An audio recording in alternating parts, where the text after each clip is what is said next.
Hello, it's Ingram from Mythica Machina here, finally showing off Map Shine Advanced. This is a very early days module designed to rebuild Foundry's lighting system and various other sort of interesting fun effects, essentially from scratch. At the moment, what you're looking at is, well, it's Foundry's own rendering system. This is because I have the map maker mode toggled on currently, but I wanted to show this beautiful mad scientist lair with the amazing art assets from Crosshead. If I now disable that, you can now see some of the things that Map Shine Advanced brings to the party. And what I'm going to do is I'm going to go through the list on the left hand side here in the order that they're presented, for no better reason than it just keeps things nice and ordered.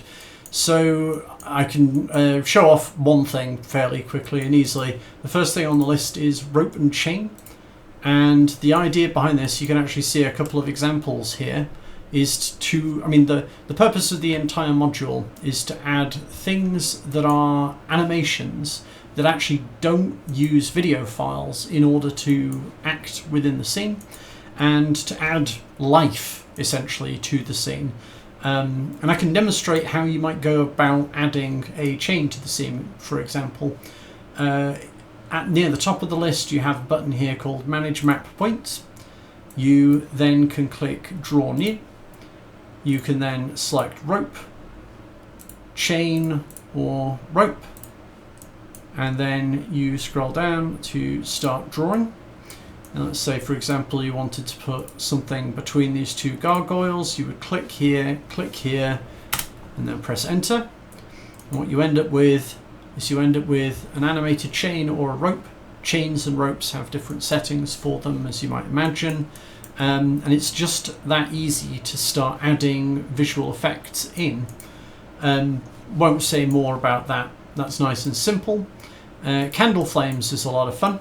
So the candle here, you can see, has got a tiny little pinpoint of flame on it, and the idea is that looks like it's a Foundry light or similar, but the scene does have lights in it, as you can see here, but they're actually not the candle flames over here.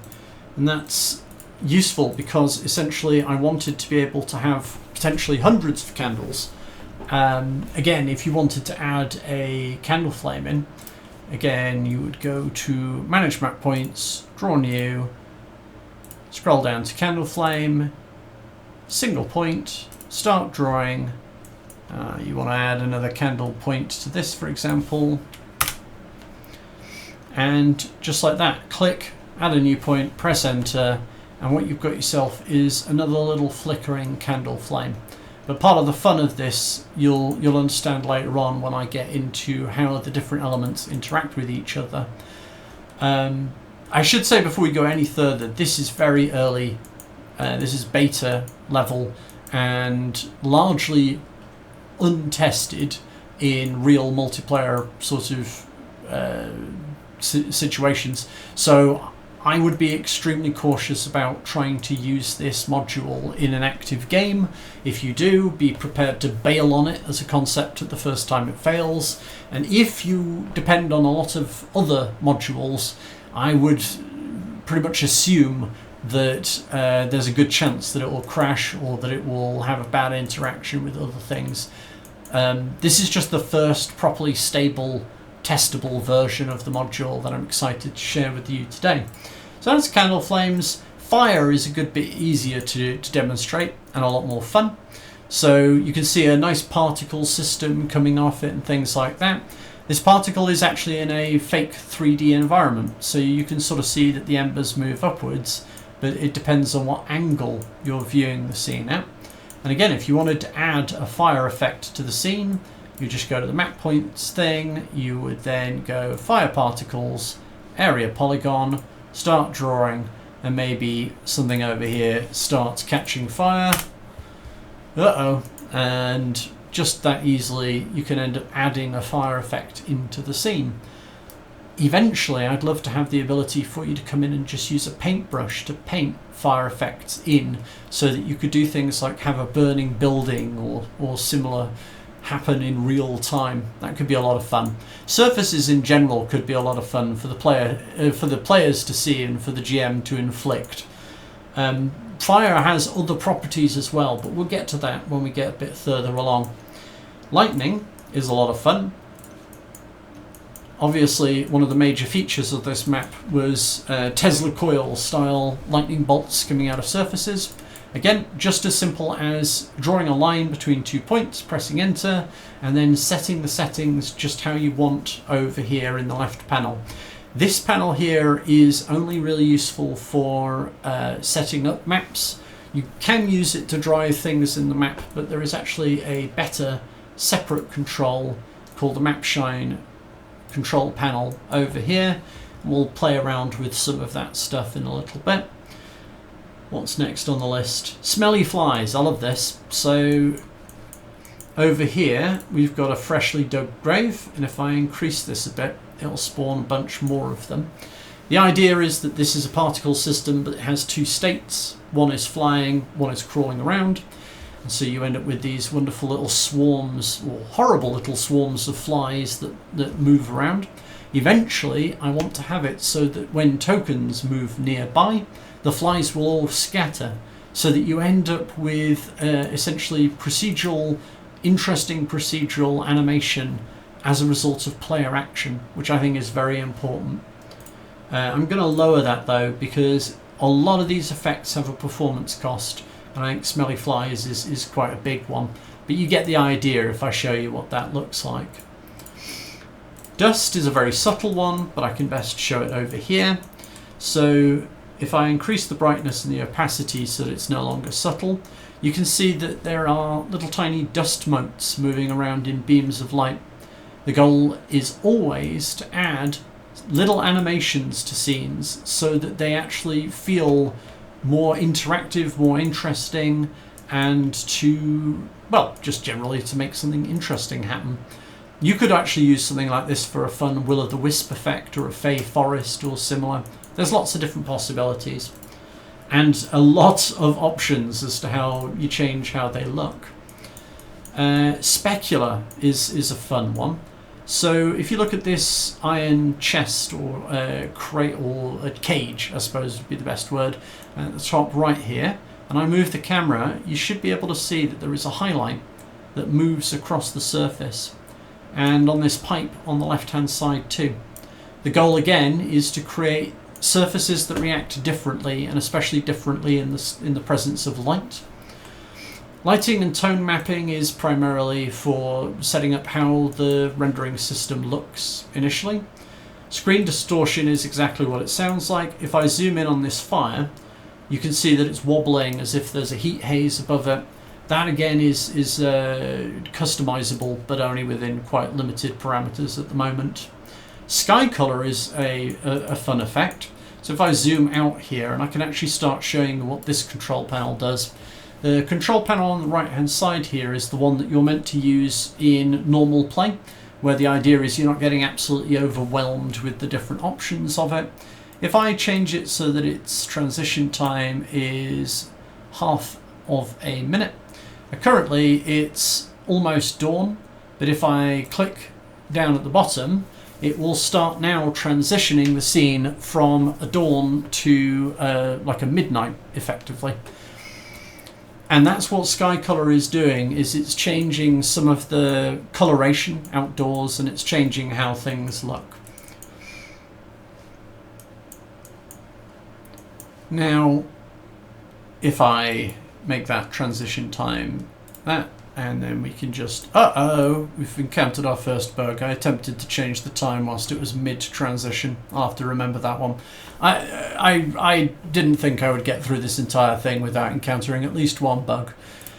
But if I do that, we're now back at full daylight, and we can now proceed to the next part.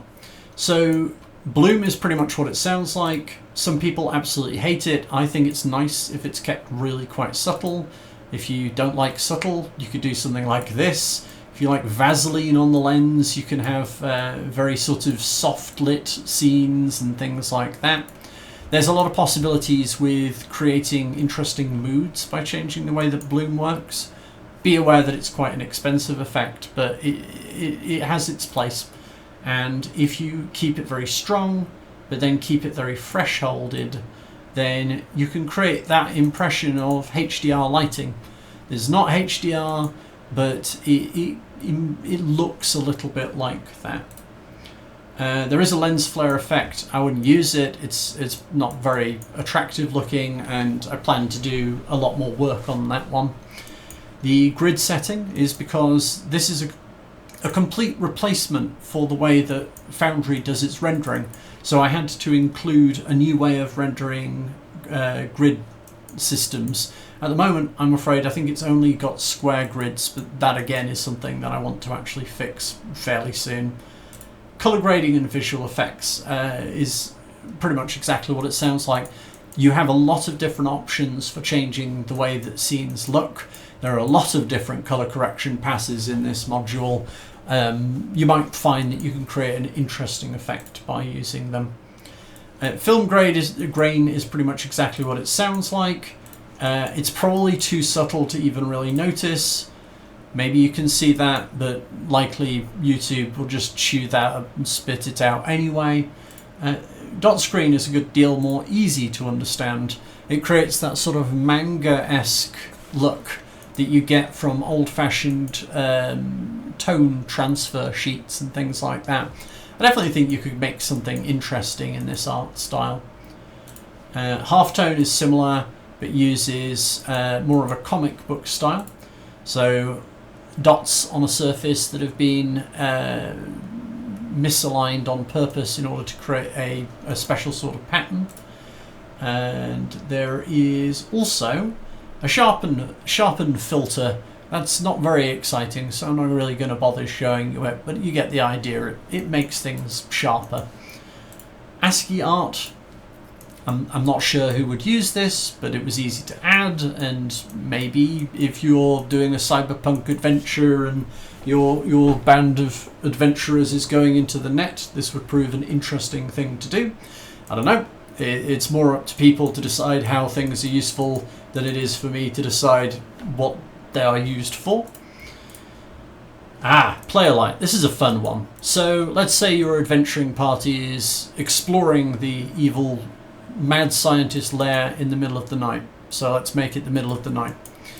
If I select this token, there are a couple of buttons that are part of the normal token selection system at the top left here, and one of them is flashlight. As you can see, it provides the players with a light that they can use to interrogate the scene. And you might be able to see here that some of the metallic surfaces reflect light a little bit stronger than other things do, like this polished candle holder, for example, or this thing here. So you end up with a bit of essentially the scene responds accurately to lighting.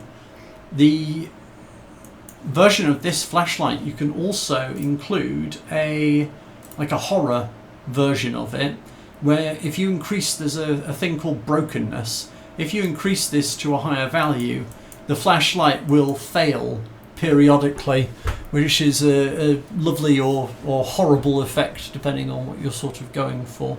But if you keep that value nice and low, that won't happen too often. Obviously, not everybody wants to do adventures in a modern setting, so if you're not interested in flashlights and you want to go medieval, there you go, that was the flashlight dying there for a moment. What you do is you click on torch. And I love this effect. I wanted to add this very early on. It allows the players to have access to a light that they can use to explore scenes. And the fun, or rather the useful thing about it is, if the player moves them too far away, it just dies. And in theory it should also prevent it from going through walls. Please be aware it's possible that things in this module might not be 100% secure. Use at your own risk. Be careful, because it's possible that players might be able to see things that they shouldn't. I haven't play tested the module yet, and that's part of the reason why I'm asking. I'm especially happy with this because if the torch is moved too far away from the player, it actually just dies completely, and the only way to restore it is to bring it back to the token, and that discourages players from trying to take the torchlight too far away from themselves. And all of the parameters are all accessible so that you can change them, make it so that you can't explore as far away, or make it brighter, or whatever you need, basically. Okay, so that's a lot of the very sort of first set of stuff. Let's make it daytime again, and let's go. I'm just going to get rid of that second fire effect there by deleting it. So the next thing in the list here is player light, is the weather system. So at the moment you have a, well, it looks pretty sort of standard summer day, but there is a slider here that lets me increase precipitation or rainfall. And as you can see, as the rain starts to fall, it changes the colour and the mood and the lighting effects, as it were. But it also, if a fire is outdoors, it will actually be suppressed by the water effect. So maybe you can see it a little bit, is the fire actually gets more intense when it's not being rained on. The other thing is, if I zoom out, at the moment there is no cloud cover. But if I increase this value, you end up with clouds hovering overhead. And the clouds actually shine down a sort of diffuse cloud shadow. And those cloud shadows actually interact with the lighting indoors, so that if a cloud passes immediately overhead, the lighting changes inside. So I think you might be able to, well, possibly not see that just there. You might have to take my word for it, but there we go. So a cloud passes in front of the light, and the lighting conditions change indoors, and it creates a wonderful bit of animation for free, as it were, and animation that responds to the atmospheric conditions, which is always, I think, a bit fun. If I bring the cloud back down and bring the rain back in, you can change the temperature as well. So instead of it being raindrops as the temperature drops, you end up with snow. And I want to have sleet and various sort of interstitial sort of middle sleet and things like that would be quite nice things to add. Again, this should suppress the fire effect quite a bit. I'll just turn that back off now, because it's going to be very hard to concentrate on anything with that amount. The other thing is wind. So if I increase the wind value, you can see that the flames are now being pushed in a particular direction and suppressed too. At high enough wind values, your fire is in risk of going out. But the effect only happens on fires that are outdoors. It doesn't happen on fires that are indoors, which I think is quite a nice... you don't have to worry about that, and I will tell you how to set up all of these things in a little bit. So your wind and your rain and things like that can all be set here. You eventually... I want to make sure that this right-hand control panel does everything, but even whilst making this video, I've managed to find bugs and things like that. I can't say this enough. Essentially, don't assume that this is a fully working module yet, but it is something I'm very excited to show off. Fog is pretty much what you'd expect it to be. It brings in fog, but fog that doesn't linger too close to where buildings are, so that you end up with, you know, it's safer to stay near houses, and that feels to me more physically accurate. This again is an animated effect, so as wind increases, the speed at which things move should also increase.